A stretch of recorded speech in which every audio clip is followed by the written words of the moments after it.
마지막으로 수용도에 대해서 소개를 하고 그 다음에 이제 요 단원을 끝낼게요.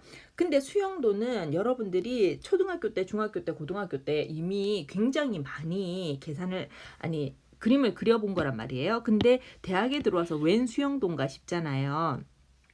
근데 그냥 그 수용도는 여러분들이 아는 그거예요. 근데 지금은 우리가 수용도의 어떤 특별한 쓰임에 대해서 이야기를 하려고 해요. 자, 이거는 그냥 이제 아주 사건을 굉장히 간략하게 제가 뭐 약간 요약해가지고 뼈대만 이야기를 할게요. 옛날에 1950년대 40년대 이럴 때 유명한 미국의 소아과 학회가 실시한 어떤 설문조사 임상시험 중에 유명한 실패한 임상시험이 있어요. 설문조사 시험이 있어요. 그게 뭐냐면 그때 이제 1950년대, 40년대, 뭐 60년대 이때까지만 해도 담배를 피우는 것에 대한 거부감이 사람들이 별로 없었거든요. 그런데 소아과 의사들은 이런 생각을 했어요. 너무 담배를 피우는 엄마들한테 기형아가 많이 나오네. 이런 이제 의문이 생긴 거예요. 그래서 미국 전역에서 정말로 많은 그 방금 기형아를 낳은 그 산모들을 대상으로 해서 설문조사를 했어요. 그래서 그 설문조사 결과를 정말 많은 대상자를 대상으로 해서 설문조사 결과를 분석을 해봤더니 분석 결과가 어떻게 나왔냐면은 흡연과 기형아 출산 간에는 전혀 상관이 없을 뿐만 아니라 흡연을 하면 기형아를 출산 안 하는데 조금 기여하는 식으로 그런 식으로 유의미한 식으로 데이터 분석이 된 거예요. 정말 이상한 결과죠. 근데 이게 왜 실패를 했느냐? 근데 오늘날은 누구나 흡연하고 기형아 출산 간에는 상관관계가 있다는 사실을 알잖아요. 그죠? 근데 그때는 왜 이런 이상한 결과를 얻었냐면은 그 산모들에게, 그러니까 어린 아이를 낳은 엄마들에게 설문조사를 했을 때 그 설문조사가 그 설문자의 죄의식을 분산시키지 못한 나쁜 설문 설계였기 때문에 그런 거예요. 이게 무슨 말이냐면 이제 방금 기형아를 출산한 산부인과에 있는 엄마들을 대상으로 설문조사를 했거든요. 방금 기형아를 출산했으니까 지금 이제 마음이 딱 너무 힘든 마음이지. 너무 힘든 마음인데 거기다가 대놓고 설문조사 결과 당신은 기형아를 출산하셨습니까? 예, 아니요. 당신은 흡연을 하십니까? 예, 아니요. 흡연 기간은 어떻게 되십니까? 예, 아니요. 뭐 몇 년, 몇 감년, 뭐 이러면서 이렇게 그 설문이 조사가 이렇게 노골적으로 설문이 이루어졌거든요. 그런데 그 방금 기형아를 낳은 산모의 입장에서는 이미 방금 기형아를 낳았다는 사실만으로 지금 마음이 너무 힘든 상태인데 거기에 당신은 흡연을 하십니까? 라는 설문 조항이 딱 들어감으로 해서 내가 담배를 피웠기 때문에 이런 문제가 생겼을 가능성이 있구나 하는 것을 누구나 눈치챌 수가 있었어요. 이렇게 되면은 이 산모의 입장에서는, 이 어머니의 입장에서는 이제 이 죄책감을 떨쳐버릴 수가 없어서 설문조사를 우리가 자기의 그 사실대로 설문조사를 하지 않고 너무 힘든 마음에 의해 설문조사 결과를 다 엉망으로 이제 이렇게 하는 거예요. 설문조사를 하는 거예요. 이렇게 되어서 아주 굉장히 대대적으로 실패한 그 설문조사 분석의 예로 종종 인용되는 그런 대규모 설문조사가 있었거든요. 자, 지금 얘기하고 싶은 것은 우리가 설문조사를 할 때 다음에도 이야기를 하겠지만 굉장히 그 설문 문항을 잘 디자인해야 되는데 예를 들어 이런 거죠. 이제 이거는 그냥 다 예예요. 이게 뭐 제가 정치적인 성향이 있거나 뭐 그래서 절대 그런 게 아니고 그냥 예를 들 수밖에 없어. 우리가 야당 여당을 했을 때 여당은 하나밖에 없잖아요. 근데 야당은 여러 개 있잖아. 그지? 자, 이제 예를 들어 설문조사를 하는데 뭐 당신은 몇 살입니까?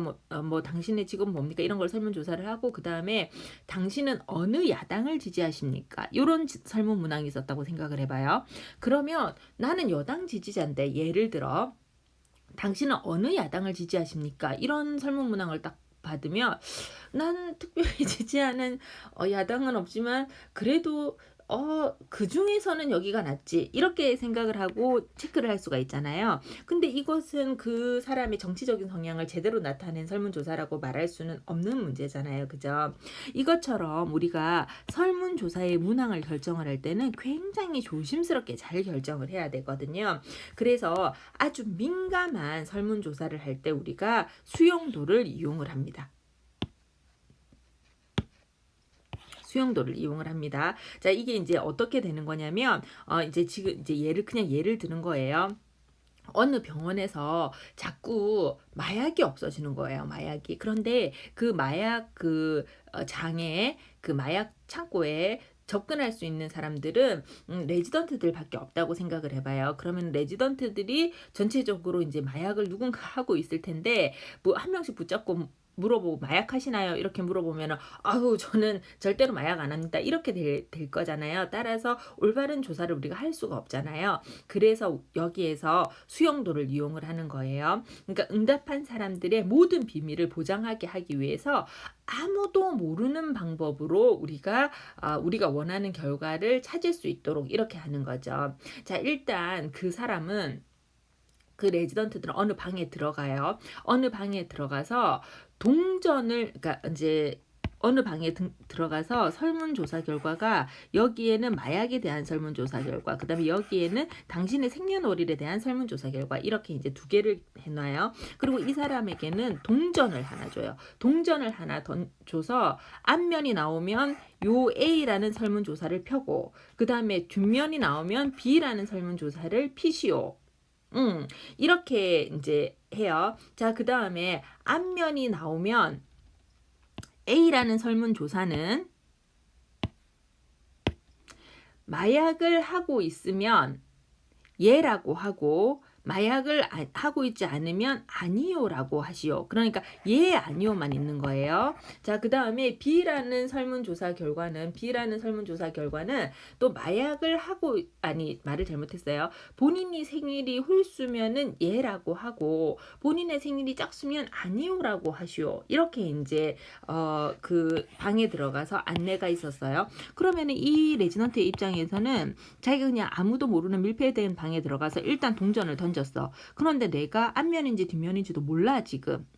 내가 앞면이 나왔는지 뒷면이 나왔는지 아는 사람은 나밖에 없어. 그런데 앞면이 나왔어도 예 아니요, 뒷면이 나왔어도 예 아니요, 이렇게 대답을 할 수밖에 없으니까 이 사람이 이제 설문조사를 어떤 밀폐된 통 안에 이렇게 넣었을 때는 아무도 내가 뭐라고 썼는지 모른다는 안심된 상황을 제공을 하는 거죠.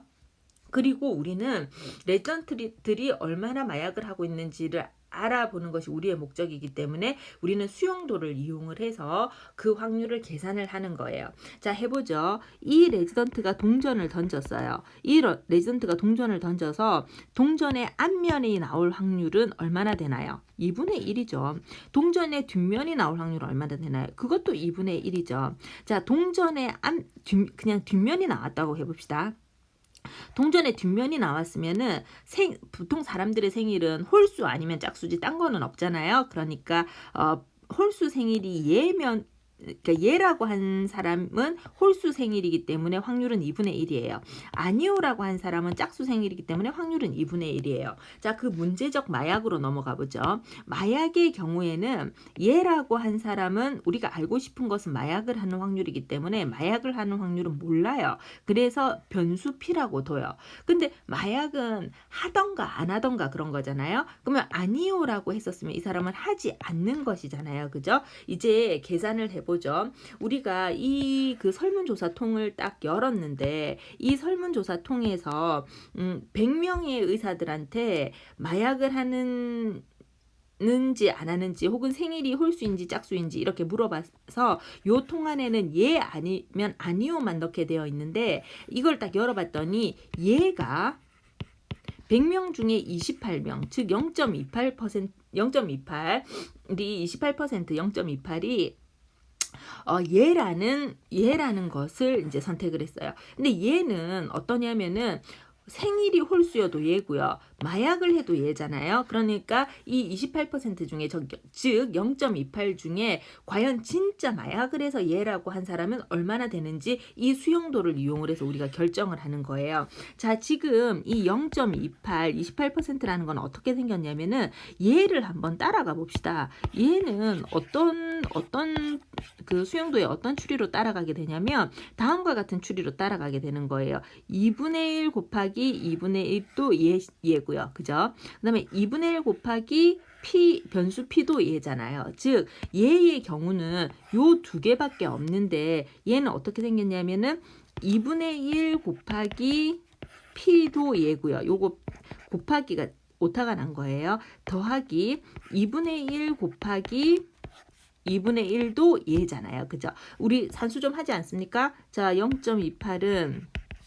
2분의 p 더하기 4분의 1. 자, 계산할 수 있죠. 자, 요거 계산해 보면 0.06이에요. 산수 좀 하죠. p는 0.28 빼기 4분의 1을 2로 곱해주면 되죠. 자, 그래서 이 산수를 해보면 0.06이에요. 즉, 그 설문조사에 참가했던 100명의 레지던트들 중에서 6명은 어쨌든 마약을 하는 거죠. 자, 그런데 이 설문조사에 참석한 그 레지던트들은 일단 빈방에 들어갔었고, 그죠? 그 다음에 동전을 던져서 앞면이 나왔는지 뒷면이 나왔는지 나밖에 모르는데, 그 다음에 설문조사 결과 자체도 A 질문은 마약을 하느냐 안 하느냐고, B는 생일이 홀수냐 짝수냐 이건데 마약을 하느냐 안 하느냐에도 예 아니오고 생일이 홀수냐 짝수냐에도 예 아니오밖에 없는데, 그러니까 이 레지던트의 입장에서는 나의 익명성이 철저하게 보장이 되는 거죠. 그 다음에 우리는 수용도를 잘 이용을 해서 우리가 원하는 마약을 하는 레지던트들의 비율이 얼마나 되는지 파악을 했고, 이제 6%면은 낮은 퍼센트는 아니잖아요. 사실 마약을 하는 전체 인구에 비해서는. 따라서 이제 이 레지던트들을 대상으로 뭔가 이제 교육을 해야 되겠다는 이런 의사결정의 과정을 우리가 가지게 되는 거죠. 됐나요? 자, 그런데 이런 방법을 쓸 때는 조금 주의해야 되는 점이 있어요. 뭐냐면 표본수가 적으면 이런 일은 하면 안 돼요. 좀 전에 이제 100명의 레지던트들을 대상으로 했다고 그랬잖아요. 그래서 저기 뭐 한 3명 가지고 계산하던가 한 15명 가지고 계산하던가 이렇게 하면 부정확한 결과가 얻을 수 있으니까 표본수가 많을 때만 이런 방법을 사용을 할 수가 있습니다. 여기도 빈 공간이 있었네요. 여러분, 그러면 이렇게 해서 우리는 4장 확률이 끝났어요. 확률을 왜 배웠는지는 근데 조금 더 남은 확률이 있기는 있어요. 그거는 이제 다다음 장쯤에서 우리가 공부를 할 거고요. 확률이 왜 배웠는지에 대해서는 시간이 지남에 따라 조금 더 이해할 때가 올 텐데, 일단은 요 정도로 우리가 확률을 이해하고 이 수업을 마치도록 하겠습니다.